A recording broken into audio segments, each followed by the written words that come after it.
하나님 감사합니다. 오늘 우리에게 주님 앞에 하루 더 나와서 일주일간에 우리의 삶을 잠시 내려놓고 주님께 나아가고 주님과 교제할 수 있는 시간을 허락하여 주심을 감사드립니다. 하나님, 우리가 이 시간을 통해서 우리를 잠시 내려놓고 세상의 고민을 잠시 내려놓고 오로지 주님과 교제하는 것을 즐거워할 수 있는 시간 되게 하여 주시옵소서. 그리고 주님, 우리를 꼭 만나 주시옵소서. 감사드렸고 이 모든 말씀 우리 주 예수 그리스도 이름으로 기도했습니다. 아멘.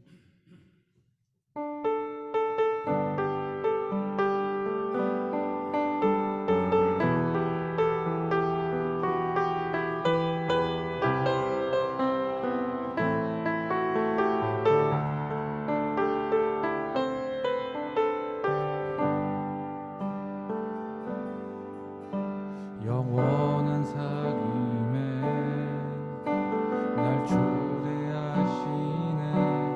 주님을 누리며 사는 것,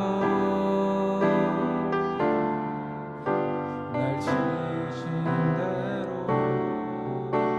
날 부르신 대로 주님과 함께 걷는 삶. 영원한 사귐에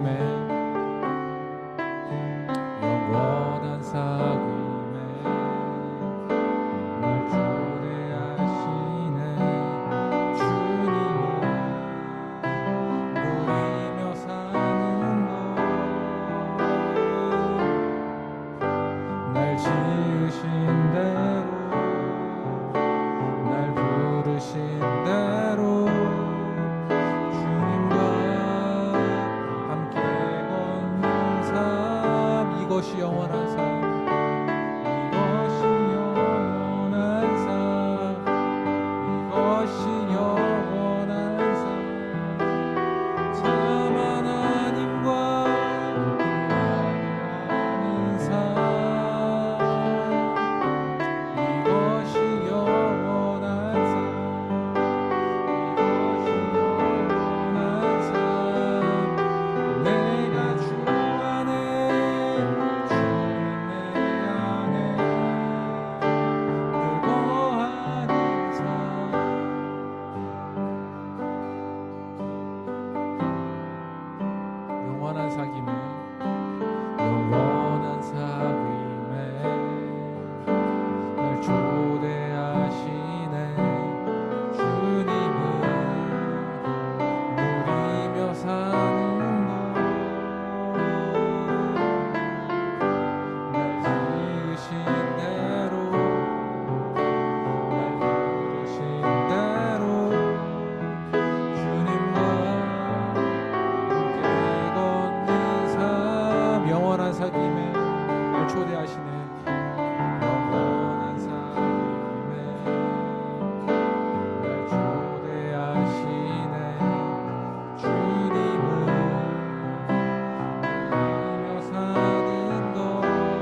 이것이 영원한 삶, 이것이 영원한 삶, 참 하나님과 그 아들 안에서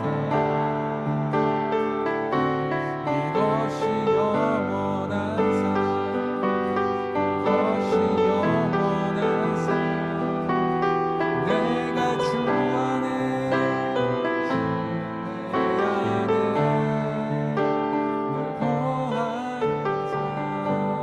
함께 기도하기 원합니다. 우리가 얼마나 유한한 것을 쫓고 있습니까? 우리의 삶 가운데 우리가 가져야 될 것들에 대해서 우리가 얼마나 많이 쫓고 있습니까? 그 유한한 것들을 잠시 내려놓고 우리가 정말 영원한 삶, 우리 예수 그리스도와 함께하는 영원한 삶을 원하는 자들, 그것을 갈구하는 자들이 되게 해달라고 함께 기도하겠습니다.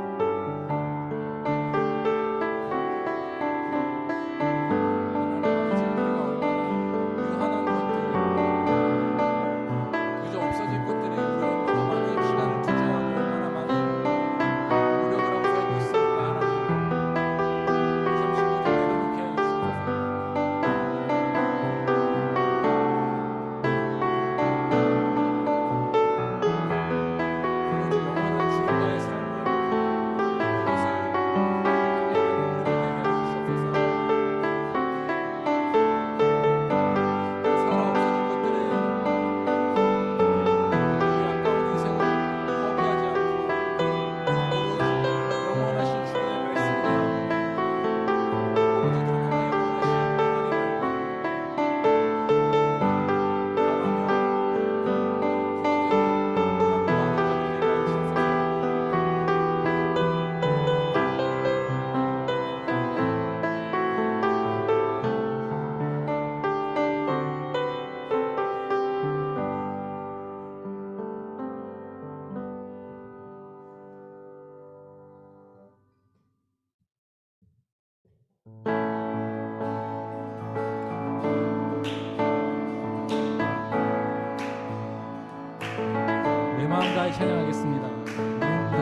다시 한번 찬양하겠습니다. 내 마음 다해, 내 마음 다해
시간 우리를 기다리고 계시는 주님 앞에 나아갑시다.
1절로 다시 한번 찬양하겠습니다. 주 예수께 조용히 나가.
주 예수께 조용히 나가.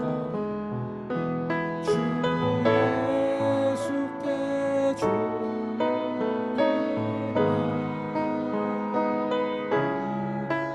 내 마음을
한번 진심으로 고백해 봅시다.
이 시간에 함께 기도하겠습니다.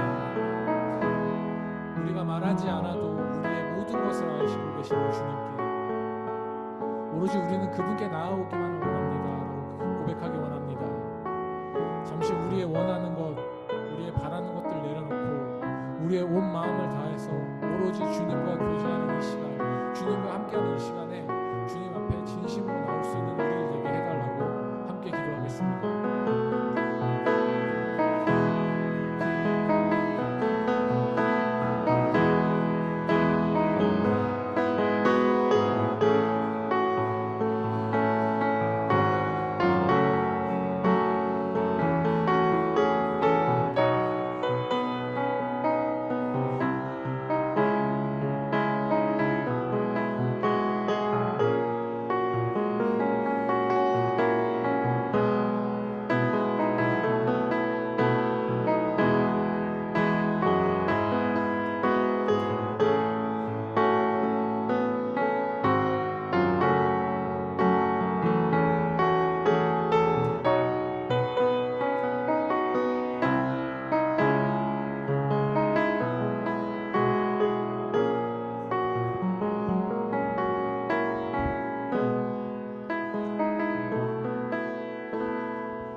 사랑과 은혜 하나님, 또 저희가 이렇게 바쁜 일상들을 일주일 동안 살아가고 주님 앞에 나와서 하나님을 찬양하고 예배하게 하시는 은혜에 감사를 드립니다.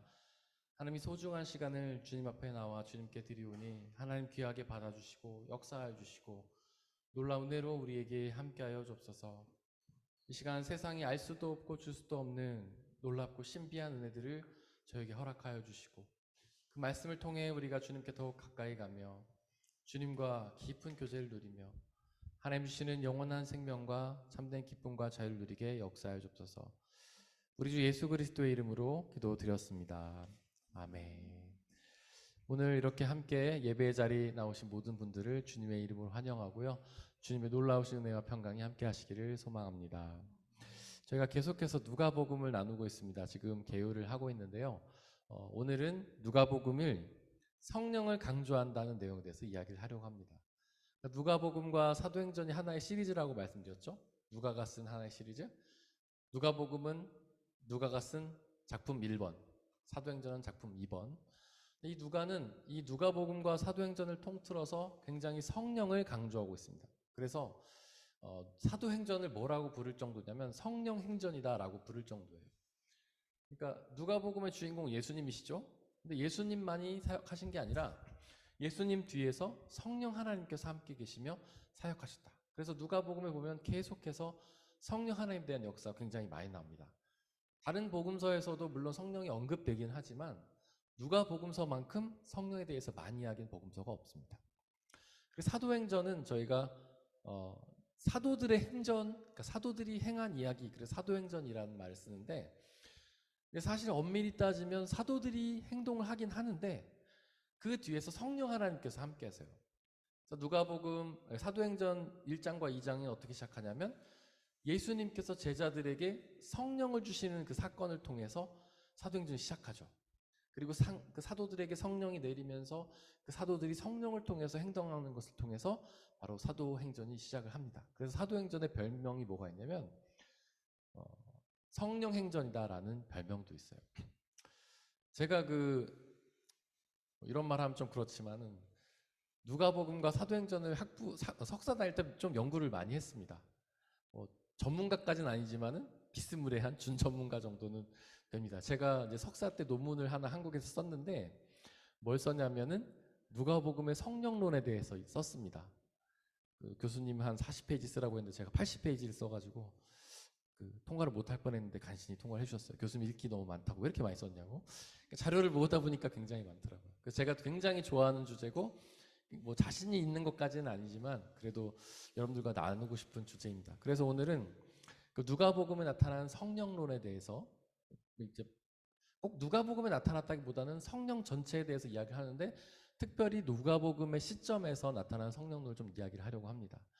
그래서 이제 저희가 본문을 이렇게 나눠보면서 계속해서 성령에 대해서 언급을 하겠지만 오늘은 좀 오리엔테이션을 미리 하는 거예요. 그래서 성령에 대해서 우리가 좀 미리 알아야 이야기가 계속되면서 성령 하나님께서 이렇게 역사하셨구나 우리가 알 수 있을 것 같아서 제가 미리 좀 오리엔테이션 하려고 합니다. 저희가 성령을 먼저 이해하기 전에는 전이해가 필요합니다. 어떤 전이해가 필요하면 우리의 몸에 대해서 이야기가 필요합니다. 성경에는 몸이라는 말도 나오고 육체라는 말도 나옵니다. 글씨가 잘 보이나요? 너무 또 위에다 썼군요. 밑에다 다시 쓰겠습니다. 몸, 육체. 우리는 몸과 육체를 사실은 별 구분 없이 쓰죠. 몸과 육체를. 근데 사실은 다른 말입니다. 다른 뜻을 가지고 있어요. 몸은 헬라어로 소마라고 합니다. 육체는 뭐냐면 사르크스라고 합니다. 독일어로 하면 이게 퀘르퍼예요. 퀘르퍼. 그리고 육체는 플라이시. 독일어를 딱 쓰니까 좀 감이 오시죠? 영어로 하면은 퀘르퍼는 바디.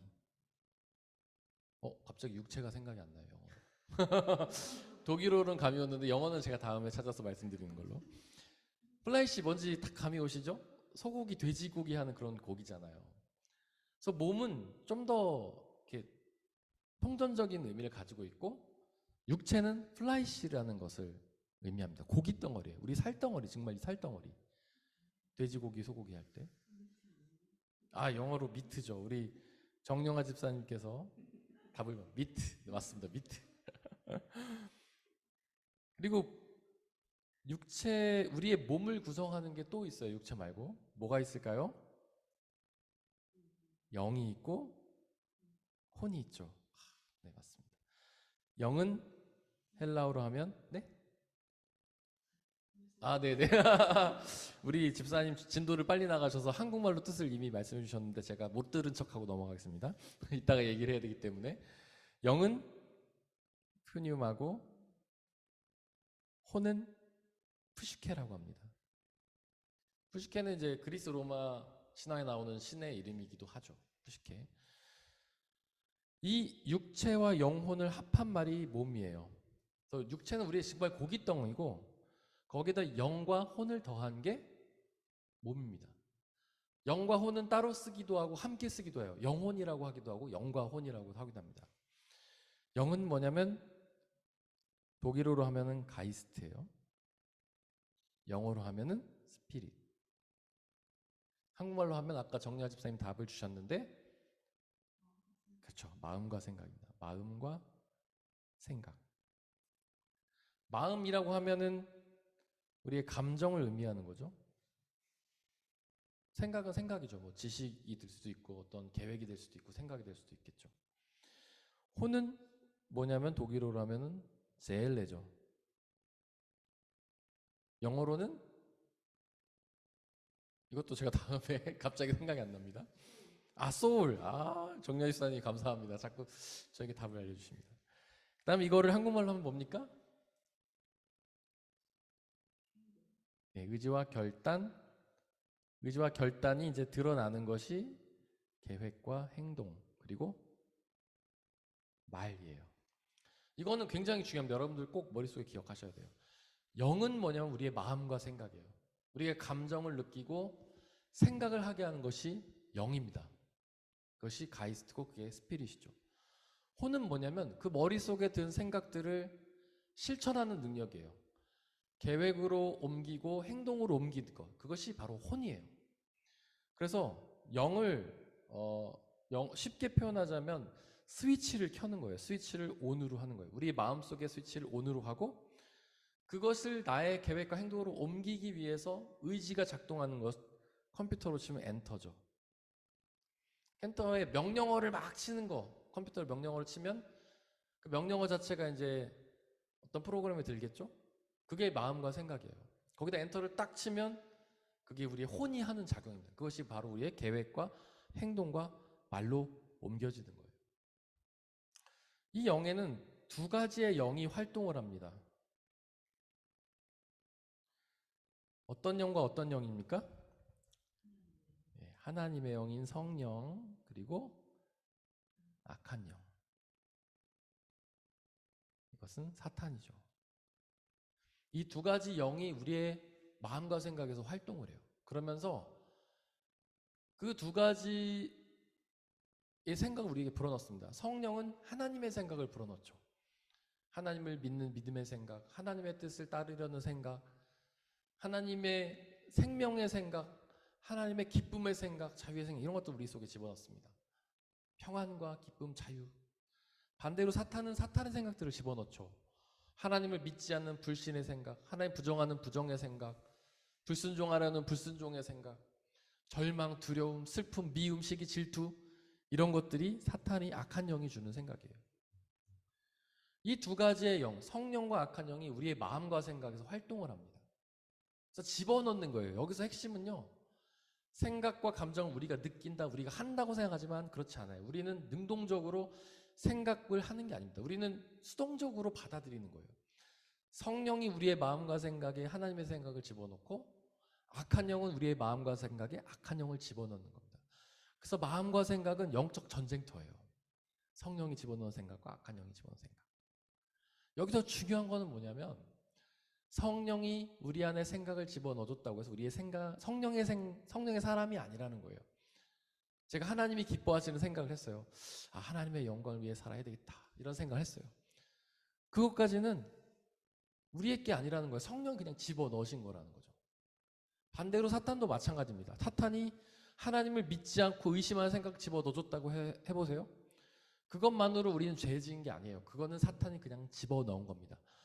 언제부터 우리가 믿음의 사람이 되고 언제부터 우리가 죄악의 사람이 되느냐면 바로 혼이, 우리의 의지와 결단이 그 생각을 받아들이고 행동하고 고백할 때 그것이 우리에게 돼요.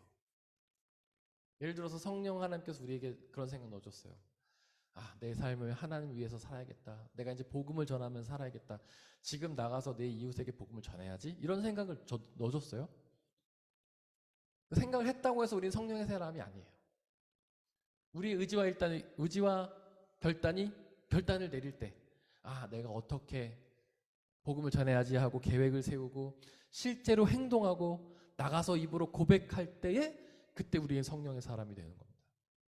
반대로도 마찬가지예요. 사탄이 악한 영의 생각을 집어넣었어요. 하나님을 의심하는 생각.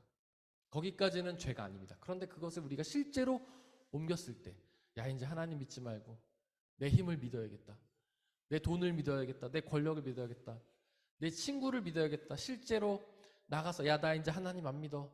나는 이제 돈을 의지하며 살 거야. 막 통장 계좌를 열심히 살펴보고 돈을 모으는 일에 더 집중하고 하나님의 말씀을 듣지 않는다면, 그렇게 행동할 때 우리는 사탄의 사람이 된다는 것이죠. 그게 중요한 거예요. 예수님이 이제 그런 말씀 하시잖아요. 너희 중에 이성을 향해서 음욕을 품은 사람이 가늠한 사람이다. 여기서 품는다는 말이, 예수님이 품는다는 말씀을 하셨는데, 음욕을 품는다는 말 때문에 많은 사람들이 시험에 들죠. 죄책감에 빠지고요. 생각을 품는다는 건 생각을 한다는 뜻이 아니에요. 여기서 품는다는 건 계획에 옮긴다는 뜻입니다. 누구나 음욕을 품을 수 있죠. 사탄이 음욕을 집어넣을 수 있어요. 거기까지는 죄가 아닙니다. 근데 실제로 그것을 계획에 옮기는 순간, 아, 내가 저 사람을 어떻게 해봐야겠다가 밤에 몰래 기다렸다가 몰래 뒤를 쫓아가서 어떻게 해봐야겠지 하고 계획을 세우고 실제로 행동을 옮기는 순간 우리는 그 죄를 범한 사람이 되는 거예요. 이게 중요한 겁니다. 우리는 머릿속 마음과 생각에 수많은 생각들이 하루 동안 떠오르죠. 어떨 때는 하나님의 감정과 하나님의 기쁨과 하나님의 생각이 떠올 때도 있고 반대로 사탄의 생각이 떠올 때도 있죠. 생각이 떠오르는 것만은 아무것도 아니라는 거예요. 그것을 행동으로 옮길 때, 입으로 고백할 때, 계획할 때 우리는 그런 사람이 되는 겁니다. 그래서 마음속에 사탄의 생각이 들었다고 죄책감을 느끼지 마시고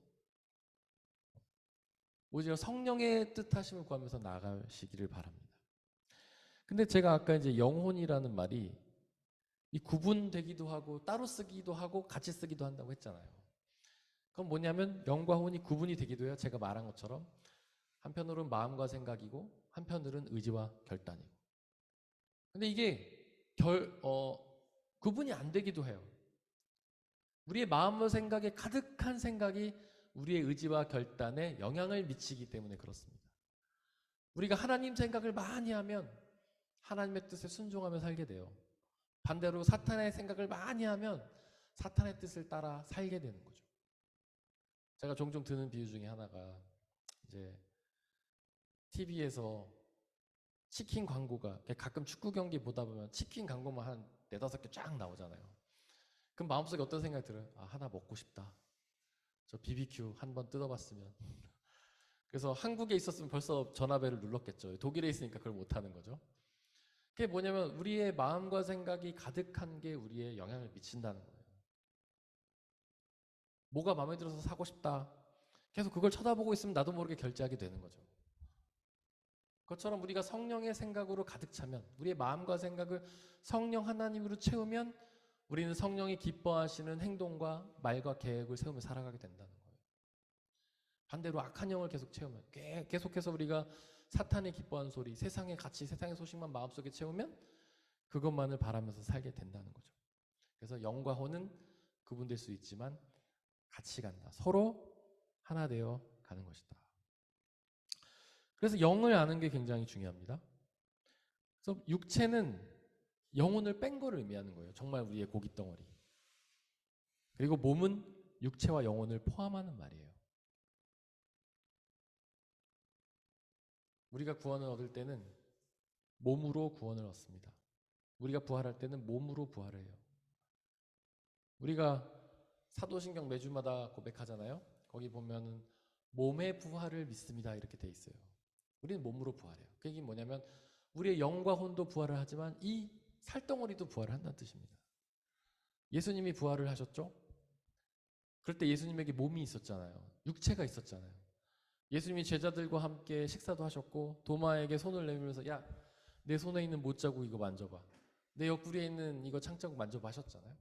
그게 다 예수님이 몸으로 부활하셨다는 사실을 우리에게 드러내 주시는 거예요. 우리도 그렇게 몸으로 부활해요. 어떤 분들은 영혼만 부활한다고 생각하는데 그거는 플라톤이 이야기하는 영혼 불면설입니다. 우리 기독교의 관점이 아니에요. 기독교는요, 몸이 부활한다고 생각해요. 우리의 영혼뿐만 아니라 우리 육신도 부활을 하는 거죠. 어떤 분들은 뭐 그런 질문을 해요. 그러면 몇 살 때로 부활하냐? 예언이처럼 8살 때냐? 아니면 40살 때냐? 아니면 80살 때냐? 그래서 가능한 한 늦게 죽어서 부활하는 게 젊은 모습 유지하는 거냐? 막 이런 말을 하거든요. 그러면 남자로 죽은 사람은 남자로 부활하냐? 여자로 죽은 사람은 여자로 부활하냐? 그런 질문이 되게 많아요. 근데 예수님의 몸의 모습을 보면은 그 부활의 몸이 변화되었음을 알 수가 있습니다. 예수님을 본 사람들이 다 몰라봐요, 예수님을요. 예수님의 창자국, 옆구리의 창자국, 손의 못자국은 변하지 않았지만 예수님의 모습이 변해요. 그래서 예수님과 함께 오래도록 길을 걸은 사람들이 예수님의 변화된 모습을 보고 알아보지 못하잖아요. 나중에 예수님이 성찬을 행하실 때 그 모습을 알아보죠. 그것은 몸이 변화를 한다. 그래서 여러분들 지금 모습에서 변화될 겁니다. 만족스러운 분도 계시고 불만족스러운 분도 계시겠지만은 아름다운 모습으로 변화될 거니까 부활을 소망하시면서 나갔으면 좋겠습니다. 어쨌든 영은 우리의 마음과 생각이고 성령 하나님은 우리의 마음과 생각에서 활동하시는 하나님이시다. 이것이 굉장히 중요합니다. 그래서 성령으로 충만하다는 거를 어떻게 생각하세요? 많은 사람들은 성령 충만 생각하면 막 약간 뭐라 해야 되나 감정적으로 좀 제가 그렇게 표현하면 말이 그래가지고 지금 고민 중인데 감정적으로 막 업됐다고 표현할게요. 업돼가지고 굉장히 뜨거운 찬양하고 방언 기도를 한 상태를 성령 충만이라고 우리는 이해를 하죠. 근데 성령 충만을 이렇게 이해해야 됩니다. 아까 제가 성령이라는 것은 우리의 마음과 생각에서 활동하는 것이라고 했죠. 하나님이라고 했죠. 그럼 성령으로 충만하다는 것은 우리 마음과 생각이 하나님으로 가득 차 있다는 뜻이에요. 우리가 매일같이 매 순간마다 하나님 생각을 하는 것이 성령으로 충만한 겁니다. 우리가 어려운 순간마다 힘든 순간마다 성령 하나님을 생각하는 것이 성령 충만한 거예요. 우리는 막 어려운 순간을 당하면 이걸 어떻게 해결할까 인간적인 방법을 찾고 그런 게 성령 충만한 것이 아니라 하나님 앞에 나와서 기도해야겠다. 주님께서 역사하시겠지. 이게 성령 충만한 겁니다. 기쁨의 순간 행복의 순간에 야 내가 잘해서 그래. 역시 나는 대단한 존재야. 이런 게 아니고 하나님께서 이 모든 것을 은혜를 주셨구나. 이렇게 고백하는 사람이 성령 충만한 사람이에요. 그럼 우리의 마음과 생각을 성령 하나님으로 채우려면 성령으로 충만하면 우리는 어떻게 해야 되겠습니까? 말씀과 기도로서 계속해서 우리의 마음을 하나님으로 채우는 것이 성령 충만의 방법입니다. 저 어렸을 때는 막 목사님들이 기도원 가서 나무 뿌리 하나 뽑아야 성령 충만해진다 이런 얘기를 많이 했습니다. 저만 들은 거 아니죠? 여러분들 들어보신 적 있으시죠? 근데 그렇지 않아요. 뭐 그런 기도를 하는 것도 중요한데 말씀과 기도로 우리의 마음과 생각을 하나님을 채우는 것이 바로 성령 충만이라는 거예요. 그래서 그것이 뭔가 신비로운 것이 아니라 정말 성령 하나님의 생각으로 가득 찬 상태, 말씀으로 가득 찬 상태. 그것이 성령 충만한 거예요. 우리가 인생을 살면서 여러 가지 일들을 만나죠. 그때마다 하나님의 말씀을 떠올릴 수 있는 것. 그게 성령 충만한 거예요. 그러니까 성경 말씀을 많이 읽고 묵상하고 머릿속에 기억해서 이 순간마다 성경 말씀을 떠올리는 거죠. 그것이 성령 충만한 겁니다. 그래서 날마다 우리가 말씀과 기도로 성령 충만한 우리 모두가 되기를 원합니다. 여러분들 이 자리에 나와서 말씀과 기도를 이렇게 나누고 있기 때문에 여러분 안에는 이미 성령 하나님께서 더욱더 충만하게 거하고 계신 겁니다. 그렇다면 성령이 누구신지에 대해서 성경이 말을 말하고 있어요. 제가 이제 성령 하나님이 어떻게 역할을 하시는지에 대해서 먼저 설명드렸고 성령 하나님이 누구신가라는 질문에 대해서 이제 답을 하려고 합니다. 우리가 이제 성령 하나님 누구시냐 그러면은 많은 분들이 이제 약간 멍해져요. 누구시지? 성령님? 그래서 그분의 기능을 얘기해요. 그분은 은사 주시는 분이셔요. 그분이 오시면 방언을 해요. 그분이 오시면 예언을 해요. 그분이 오시면 치유가 일어나요.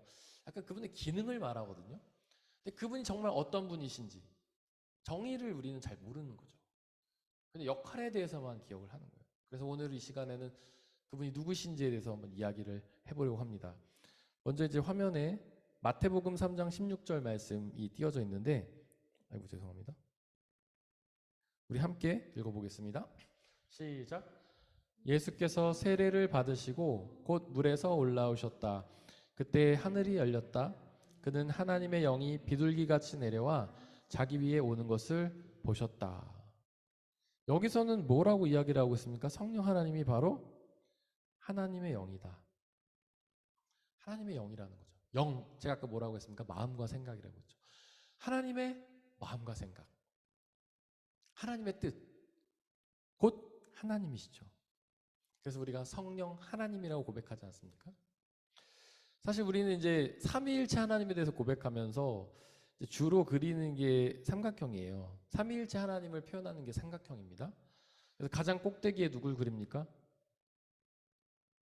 성부 하나님. 이거 이렇게 높이 그리면 안 보이죠? 제가 자꾸 잊어버립니다.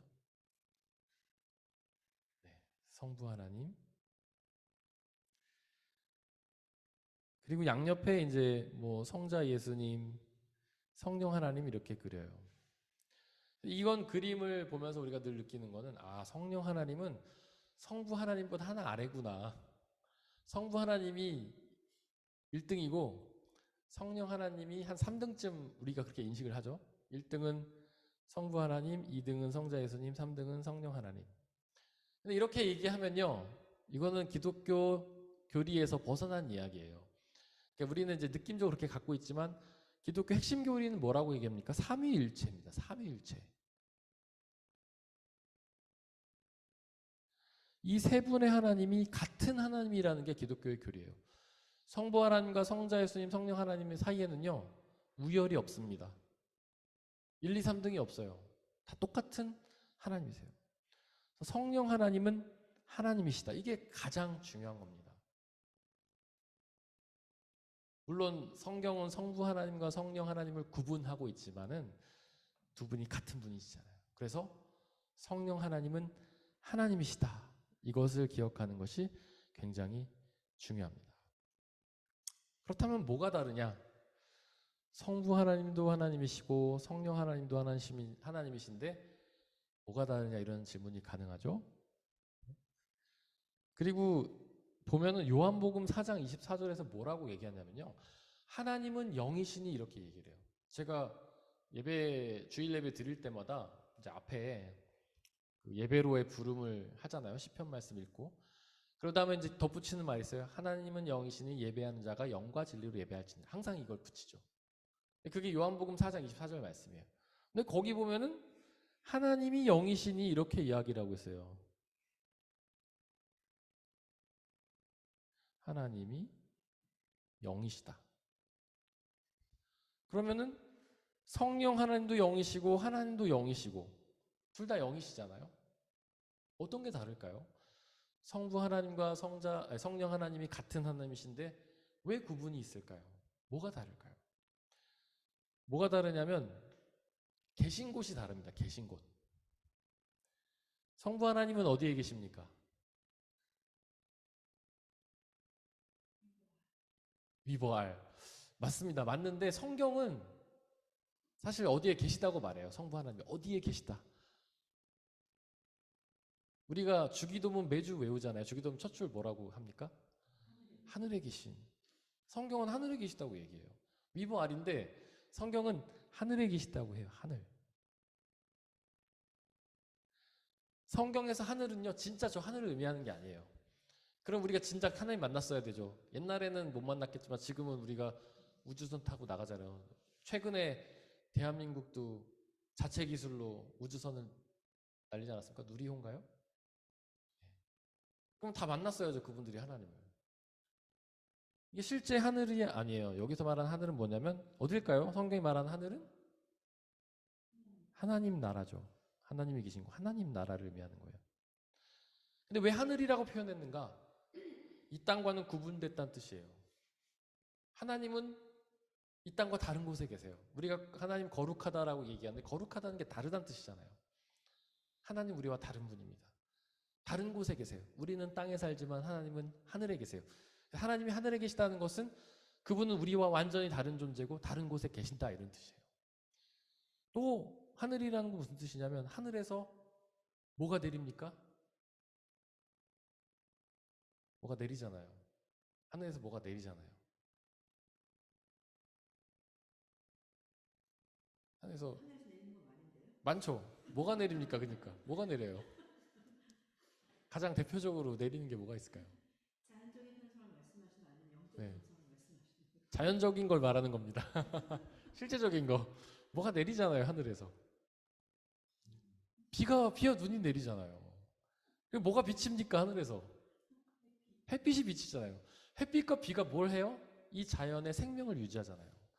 햇빛과 비가 내리면은 싹도 트고 열매도 맺고 동물도 자라고 우리 인간도 햇볕 많이 못 맞으면 그 비타민 B가 부족해가지고 병에 걸리고 막 비실비실 하잖아요. 그래서 하늘은 바로 생명을 유지하는 생명의 힘이 내리는 곳이에요. 그래서 하나님이 하늘에 계시다라는 건 그런 뜻이에요. 그 두 가지 뜻이에요. 우리와 다른 곳에 계시고 생명을 부여주는 곳에 계시다. 성령 하나님 어디 계십니까? 우리 안에 계시잖아요. 우리 마음과 생각, 우리 영에. 이게 다른 겁니다. 두 분은 다 하나님이시고 하나님도 영이시지만 뭐가 다르냐? 하나님은 하늘에 계시고 성령 하나님은 우리 안에 계시다. 그래서 우리와 함께 계신 하나님이시다. 이게 다른 거예요. 자, 그 다음에 빌립보서 1장 19절은 같이 읽어볼까요? 시작. 나라면 여러분의 기도와 예수 그리스도의 영의 도우심으로 내가 풀려나리라는 것을 압니다. 여기서 예수 그리스도의 영이 누구를 의미하는 겁니까? 예수 그리스도의 영. 제가 너무 오늘 어려운 거 많이 물어보는 것 같네요. 예수 그리스도의 영, 누굽니까 이게? 그렇죠. 성령 하나님을 의미하는 거죠. 예수 그리스도의 영은 성령 하나님이시다. 그래서 성령 하나님은요, 하나님의 영이면서 동시에 예수님의 영입니다. 제가 아까 삼위일체 삼각형으로 이렇게 그렸는데, 여기가 성부 하나님, 성자 예수님, 여기가 성령 하나님. 이 성령 하나님은 성부 하나님의 영이시기도 하고 성자 예수님의 영이시기도 한 거예요. 삼위일체잖아요. 삼위일체 하나님이시잖아요. 그래서 성령 하나님은 성부 하나님의 영이시기도 하고 성자 예수님의 영이시기도 한 겁니다. 근데 이제 누가복음에 보면 예수님이 세례 받으실 때 성령이 임하시거든요. 좀 해석이 되게 어려운 장면이긴 하죠. 예수님이 곧 하나님이시고 그분 안에 이미 성령 하나님 계셨을 텐데 왜 성령님이 또 임하셨는가?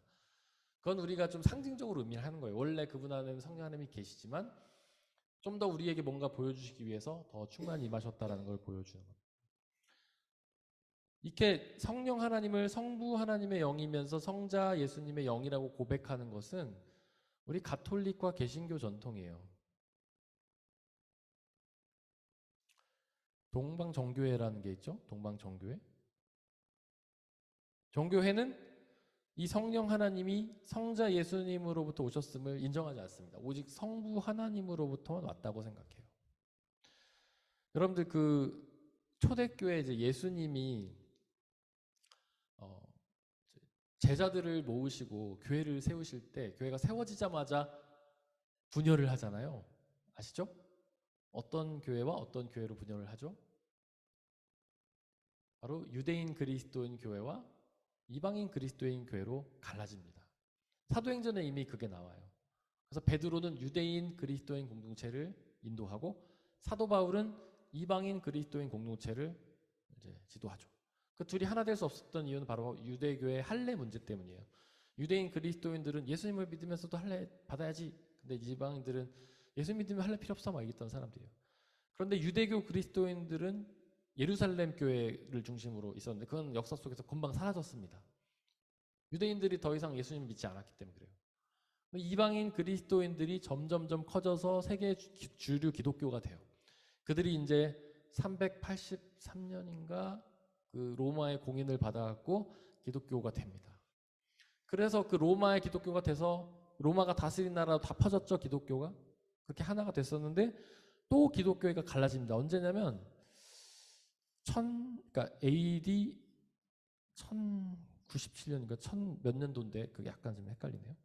이때 갈라져요. 이때 언제 갈라지냐면 로마가 두 개로 갈라집니다. 동로마와 서로마로. 이제 황제가 자신의 두 아들한테 나라를 갈라서 주죠. 동로마, 서로마. 이때 이제 동로마, 서로마로 갈라지면서 로마에 있던 교회도 어쩔 수 없이 둘로 갈라져요. 그건 어쩔 수 없는 분열이었어요. 그래서 서로마에 남아있던 교회가 뭐냐면 로마 가톨릭이 됩니다.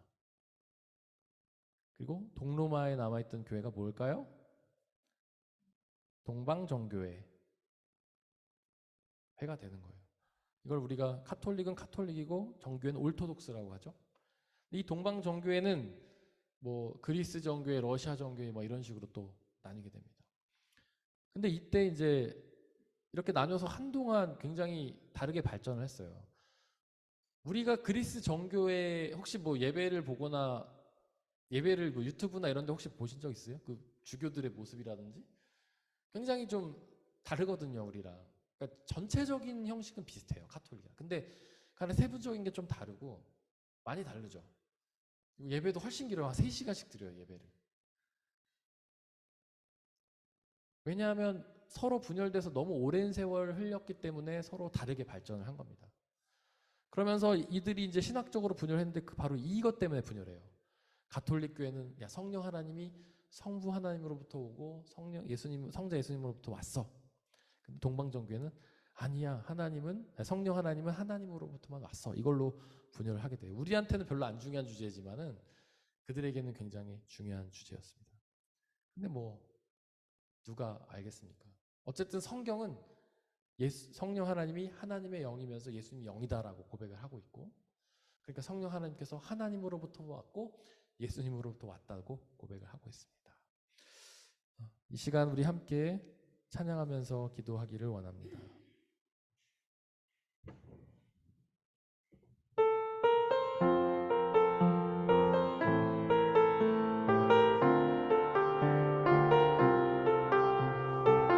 주 성령님 오소서.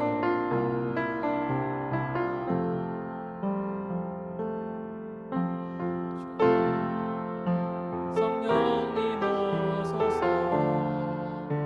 그 거룩함으로 날 채워주소서.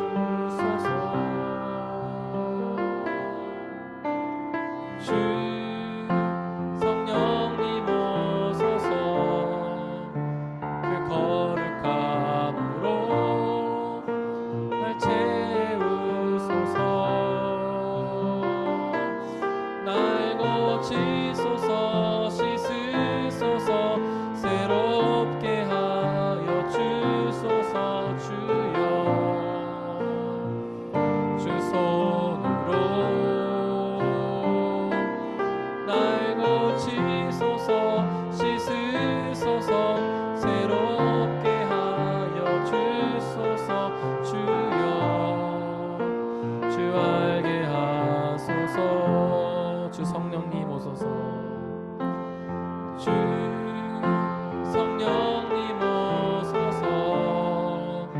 그 거룩함으로 날 채우소서.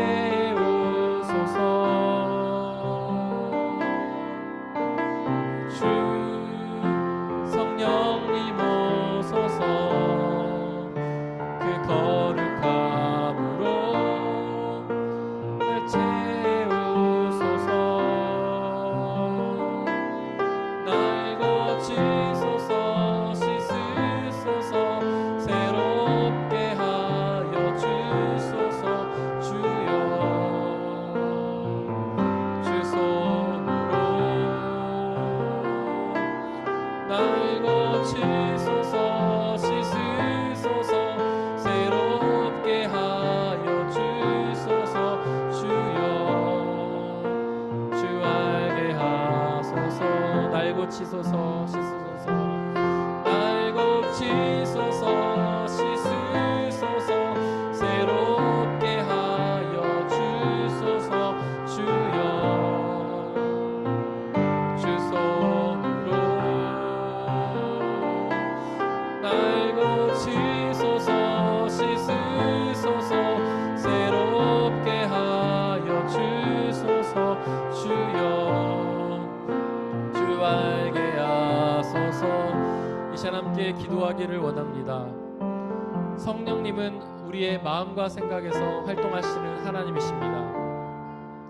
그 성령 하나님이 우리 마음속에 충만할 때 우리의 혼이, 우리의 의지와 결단이 그 하나님의 뜻대로 행하여 그 하나님이 기뻐하시는 행위와 하나님 기뻐하시는 고백을 드릴 수 있습니다.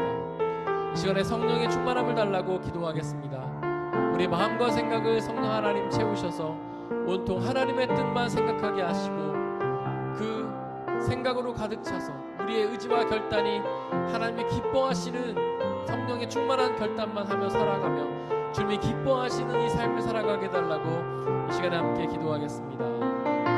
성령 하나님, 이 시간 간절히 기도합니다. 아버지 하나님 역사해 주시기 해주시고 우리가 성령의 충만함을 받으며 살아갈 수 있는 아버지 역사해 주시옵소서. 하나님, 우리의 마음과 생각을 당신의 영으로 채워주시옵소서. 우리의 마음속에 와서 우리의 마음을 정확하게 주시고 우리가 오직 하나님을 예배하며 높여드리며 나가는 우리의 삶을 위해 성령 하나님 역사해 주시고 인도해 주옵소서. 성령이 기뻐하시는 삶, 성령이 기뻐하시는 마음과 생각을 살아가게 하시고 우리의 영과 힘이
러시아와 우크라이나 땅을 위해 기도해 주시기를 바랍니다. 그 전쟁이 계속해서 우리가 정말 상상하기 싫은 방향으로 흘러가고 있습니다. 극단으로 치달아가고 있습니다. 하나님께서 그 땅을 지켜보호하여 주시고 이제 전쟁이 그치고 모든 위정자들의 마음을 움직여 주셔서 그들의 교만과 욕심을 내려놓고 그들이 겸손히 주님의 뜻 가운데로 나오며 이기적인 욕심과 욕망을 추구하는 삶이 아니라 하나님의 뜻을 이루는 삶을 살아가도록, 전쟁이 그치고 그 땅에 평화가 찾아오며 모두가 하나님이 주시는 참된 평화를 누리는 복된 삶을 살아가게 하나님, 이 시간 우크라이나 땅을 위해 함께 기도하겠습니다. 하나님